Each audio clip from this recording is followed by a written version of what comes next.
So here's all this stuff. It's amassed. It's in your vortex. It's there for you. We see it. We love it. We benefit from it. We thank you for putting it there. We revel in the expansion of the universe, while you often complain that it hasn't shown up yet in the way you want it to. So you've got to find some way of positioning yourself vibrationally so that what's in your vortex can come to where you are. So we are presenting to you, we've been doing it for a while, and we're writing the book, The Grid, so that you can get the sense of the grid meaning your point of attraction. Because you've created a vibrational version of you that is beautiful to behold. But most of you are not even coming close to living the vibrational version that you've created because you're so busy. We love you so much. Sloppily observing anything and everything around you, rather than deliberately preparing your point of attraction, deliberately preparing your grid so that what's in the vortex can flow into it. And when it starts flowing, oh, you know it. It flows with ideas. It flows with energy, vitality, we mean. But it also flows with rendezvous. It flows with things just seeming to come out of the blue. It flows with phone contacts. It flows with money coming to you in unexpected ways. It flows to you in promotions. It flows to you in good impulses when you drive. It flows to you in bodily conditions. It flows to you in physical vitality. It flows. Your grid is filling in all the time. But when you have deliberately sifted through data, when you have consciously launched a rocket, when you have consciously acknowledged that you want this thing that you don't yet have, but you believe you can have it because you know the laws of the universe, and you believe in your ability to focus yourself into a grid perspective that will allow the movement of it from the vortex into your reality. Because you know all of these things now, when contrast comes, you say, oh good, more rockets to launch. And as the rockets are launching, you say, oh, that felt good. Can't hold it because I'm not used to practicing it. Oh, it felt really good. No, it doesn't feel so good anymore. I really liked wanting that for a minute till I realized I don't have it.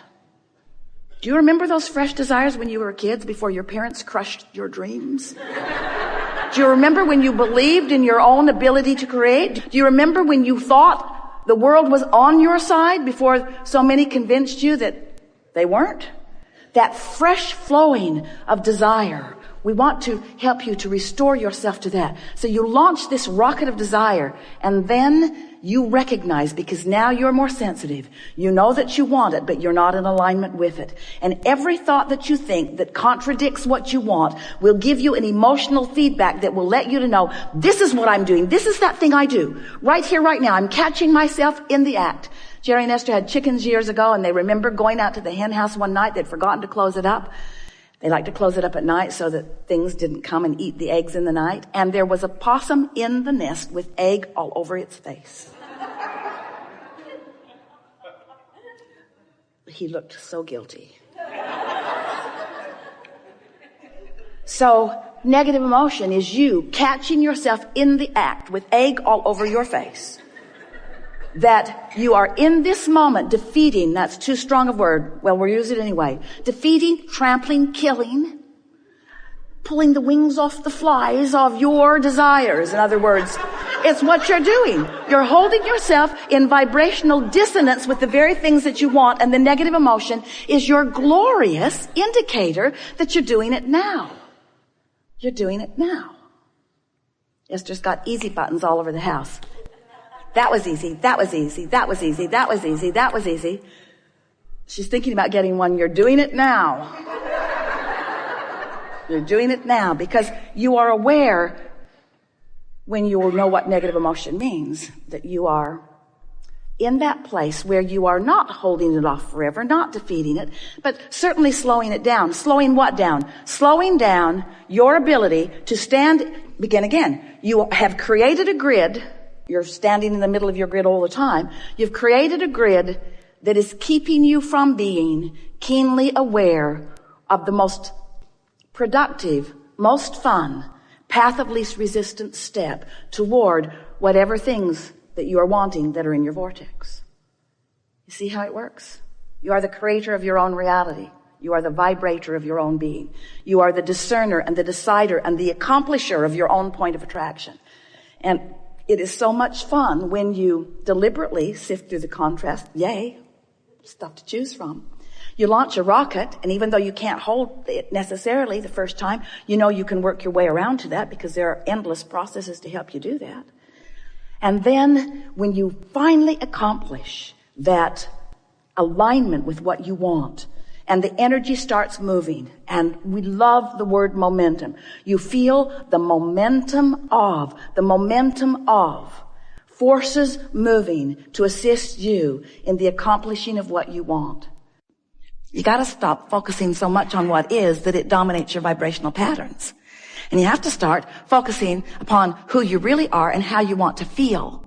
So when you think about the things you want, and there are a lot of them, and it's wonderful. When you think about the things that you want, and you think about why you want those things that you want, and it brings you to that vibrational reason, most of which is easily recognizable by you, and easy to find by you, and easy to discover all around you already. Because the feeling of money is not only available to you in money itself. Because you just said, it feels like fun, it feels like freedom, it feels like, and there is so much of your world that does not require money in order to feel those things, you see. So if you look around as the selective sifter that we know a deliberate creator like you can be, and you tune your frequency to the feeling of, so it would be such a good thing if you could just make your list of things that you want, and take each item one by one and stop and analyze for yourself, what is the feeling of that?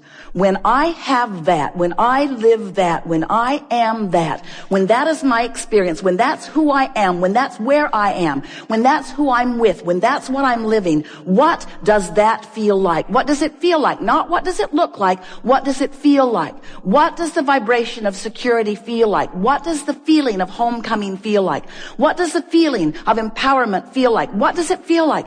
And as you pose those questions to yourself, as you move through your days, and you're feeling a lot of those things all day, every day, as you come across, we started to say stumble across because you may not be doing it exactly on purpose, but as you come across that feeling, and you come across that feeling after you have acknowledged that you want to find that feeling, it will stand out in a more vivid way, and you can say, yes, that's it. And then as you stay there and revel in the emotion of that for a moment, you practice the frequency of it longer, and that really is all that deliberate creation is. It's choosing the feelings, practicing the frequency until choosing those feelings comes easily. And you know why choosing those feelings come easily? Because law of attraction says, ooh, you feel like that, here's a little more. Law of attraction doesn't behave like you want your mother to. Oh, you feel bad here, this will make you feel better. Law of attraction says, oh, that makes you feel bad, here's some more. You say, well, then law of attraction may not be my friend. We say your best friend, because law of attraction is bringing you how you're feeling, showing it to you so you can make choices. This sucks. This feels awful. How can I feel differently than this? And that's what we're going to be talking about here today. How can you gain control of the way you feel in this situation and this one and this one and this one? We'll give you a little hint. It's about self-soothing. It's about being kinder to yourself. We thought it would be a really good thing to start this new year out when you're thinking more about who you are and where you're going and what you want.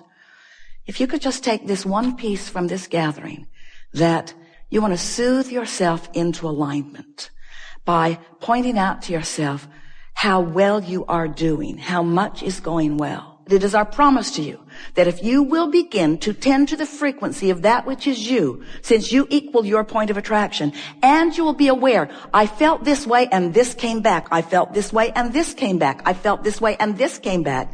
Before you know it, you will be one who, whether you deliberately and often feel on purpose, you will know for sure that how you feel is your indicator of what's coming next.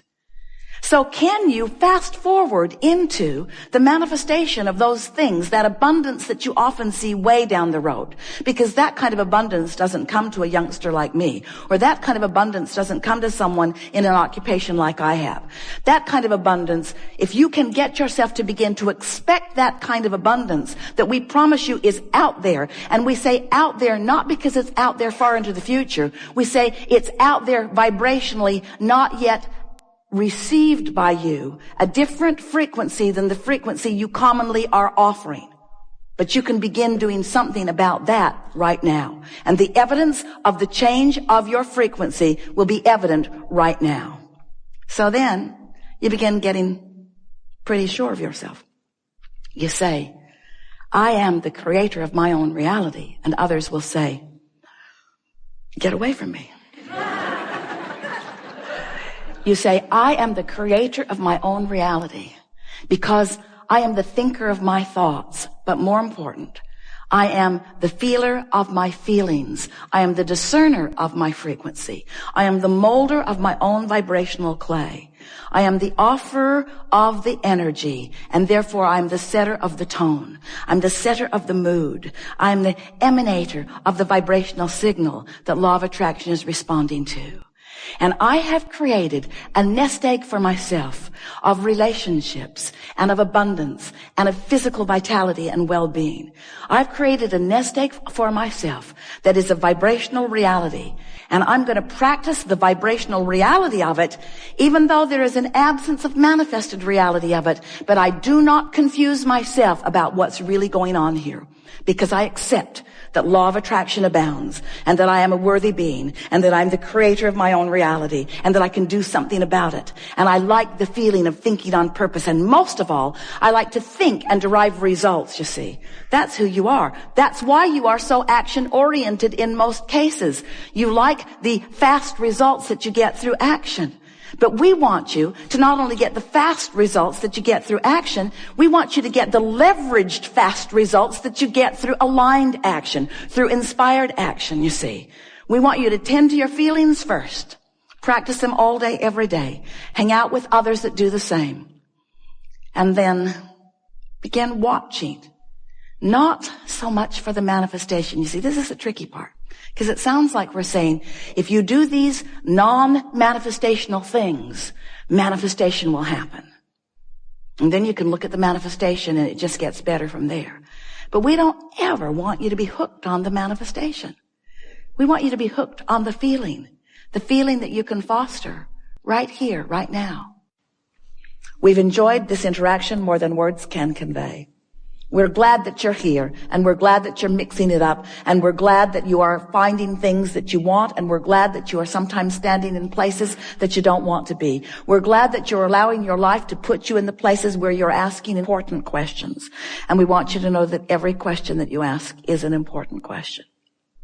We want to convey to you our appreciation for the part you are playing in this creative process. We want you to know that it is supposed to be as good for you as it is for us. But we can only convey to you in every way we know and in every way that Esther can allow how very, very, very, very, very, very, very good it is for us. And it is our powerful desire that you find it that good for you. There is great love here for you. And as always, we remain aware of you, interested in you, expecting good things for you, knowing that the path will unfold for you, knowing that you're going to like it when you find it, and desiring with everything that we are that you discover for yourself the basis of deliberate creation. Because creating by default is not that much fun. And creating deliberately is what we all live for. There is great love here for you. And as always, we remain stubbornly, infinitely, eternally in the vortex.